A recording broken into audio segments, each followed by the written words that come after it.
কোন কোন জায়গায় সালাম দেওয়া না যায়? হয় না নয়? সবসময় মানুষের সালাম দেওয়া যায় না, এমনও মেলা জায়গা আছে যেদিকে নাকি মানুষের সালাম দেওয়া না যায়। যেমন কোনো মানুষ নামাজে থাকলে সালাম দেওয়া না যায়, যেগুলো ইবাদত মসজিদ থাকলে মানুষের সালাম দেওয়া না যায়, যেগুলো খাবার খায়া থাকলে, যেগুলো খানা খায়া থাকলে মানুষের সালাম দেওয়া না যায়। হয় না? ফির যেগুলো পড়াশোনা করে আছে ওই মানুষটাকে সালাম দেওয়া না যায়।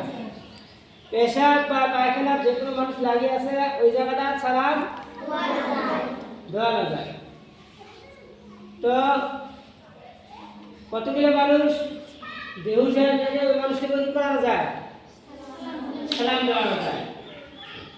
2 জন মানুষ গল্প করে আছে ওই গল্পের মাঝে তোমাকে যে সালাম দেওয়া না যায়।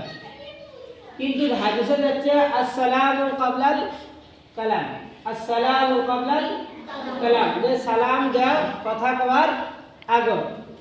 এখন সালাম দাও কথা কওয়ার আগে সেদিন আমরা শুকিয়ে সালাম দেবো নাকি? মানে ভাত খাবার এসে আসসালামু আলাইকুম বলা যাবে?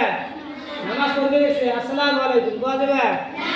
পেশাব করবেন বলছে আসসালামু আলাইকুম, পেশাব করবেন যে বলা যাবে? কাই লেটিলে গেছে যা দাদা ঠকঠক করে আসসালামু আলাইকুম সালাম দেওয়া যাবে? দেওয়া যাবে না। হয় না? আর ভাত মুখে দিছে আসসালামু আলাইকুম মুখে কি করে সালাম করবে নাকি? ভাত মুখে দিয়ে সালাম দেওয়া যাবে?